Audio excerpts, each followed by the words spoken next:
Temos agora a apresentação do Alessandro BASSI, que nessa primeira intervenção dele vai estar falando do Fórum Internacional de Internet das Coisas, e que hoje nós vamos estar assinando uma carta de intenção entre o nosso Fórum brasileiro e o Fórum Internacional. Alessandro, I was explaining that we... Okay. Ele fala italiano. So good morning, everyone. Yes, I'm Italian, so I can understand, the Portuguese speaking in Brazil. I cannot understand the Portuguese speaking in Portugal, but and once I said this to a Portuguese guy, he told me, of course, the Portuguese in Brazilian is the one spoken by Italians, so you must understand it.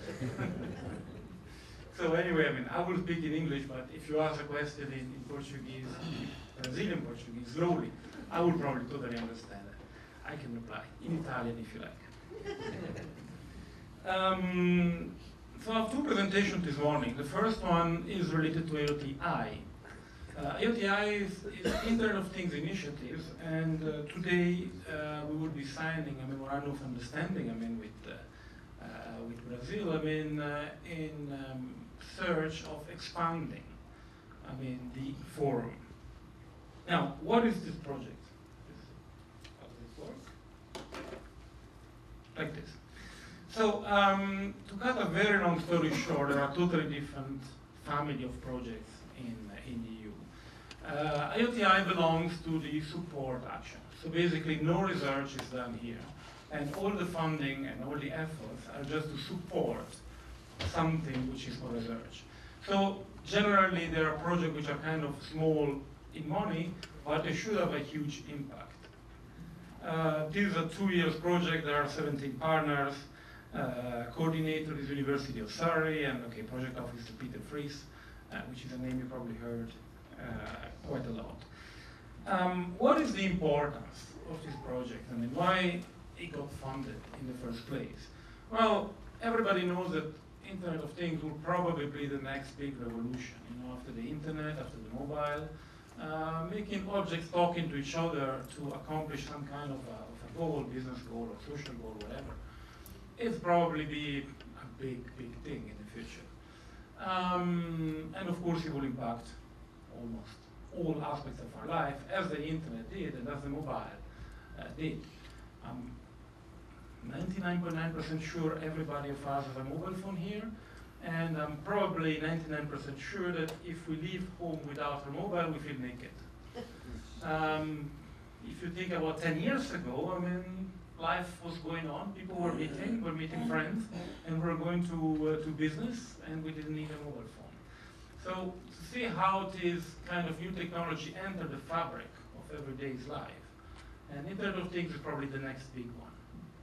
But what is the current scene? We see totally different technologies. We see big companies thinking about a retailer. The retailer need retailer because I'm GS1, EPC, and whatever. So I'm picking this example for the audience. But a retailer needs a project for putting RFID on the shelf.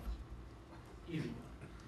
What does it do? It goes to SAP, it goes to Atos Origin, it goes to Hitachi, it goes to NXP, or whoever can give the solution. Those people just build a solution, which can probably be even a good one. I know that the technology used might be bad. And then, they develop this stuff. Now this one, they call it Internet of Things. Now this one is a specific solution aiming at specific things. These projects, these research projects, are totally uncoordinated. So in a sense, it's like to see 3 electrons moving in a box. It's making a mess. It's not really making the whole field advancing. Internet of Things before was done a long time ago, I believe at the end of the 90s. The expression, Internet of Things. And in the EC, there have been calls over calls and talking about architecture and so on and so forth, and things are kind of moving slowly, or slowlier than what we would expect as a next revolution. And this is probably due to the fact that all the efforts are kind of uncoordinated.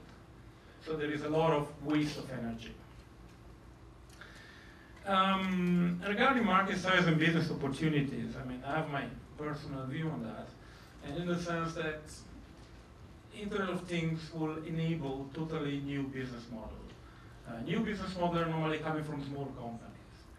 If you take the biggest 500 companies in the United States 100 years ago, and if you take the biggest 500 companies in the United States now, only one company is involved in this, General Electric.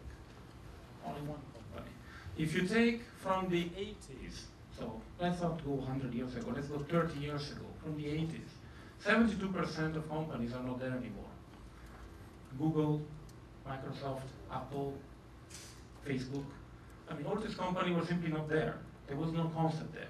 There was no concept of a business model based on a search engine on the internet in the 80s.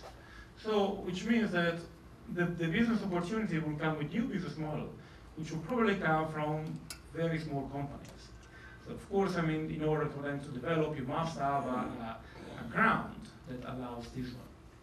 You must have venture capital, you must have some kind of a culture of fast investment, longer term return, if you like, which Europe unfortunately lacks. But the importance is that there will probably be new business models coming from small companies.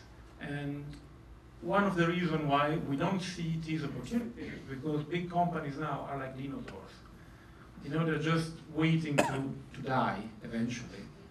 Even the Cisco, even the Apple, I mean, one day they will die. And I know that saying it today might be crazy, but maybe in 30 years, I mean, it will be totally obvious because they totally missed the next revolution. Think about Nokia. I mean, Nokia was, 40% of mobile phones 5 years ago, and now it's a dying company. I mean, so after telling all these problems and all these issues, I mean, that Internet of Things kind of brings with them, the reason why, I believe 17, if I remember correctly, the number of between companies and institutions decided basically to join together to start, I mean, some project is basically to create a forum. And this forum is basically to put together all the separate efforts and try to build a roof under these. I will go pretty fast. I mean, there are like 35 slides or something, so for sure I will have not have time to show them all. But the main one is basically that the IoT Forum is trying to build one common vision of the Internet of Things. That is the main purpose. Okay, there will be one objective, there's one community, and it's basically bridging IoT efforts over the world. Of course, I mean, if you're seeing here, I mean, and especially further on, we're talking mostly about Europe.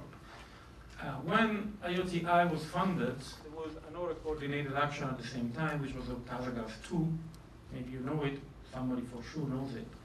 And this Kazagras 2 was the one who was supposed basically to have the world span, while in IOT-I was supposed to build a forum for Europe.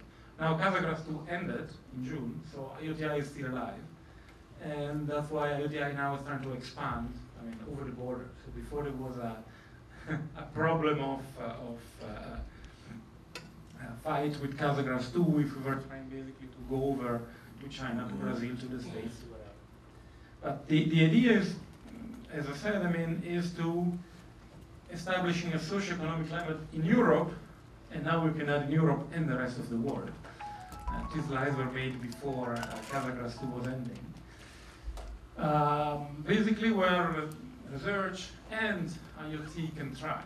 So basically create the awareness of Internet of Things technology for business, creates new requirements, understanding those requirements, accepting IoT. In Europe, I mean, those kind of technologies, RFID technologies in particular, are seen very badly because it's like the big brother is watching you. So people do not realize that police knows exactly where we are. They simply go to the company with a mobile phone and tell me, okay, where is this number? And they know where we are in 12 meters range. So, our privacy, as we intended 50 years ago, is gone today. forever.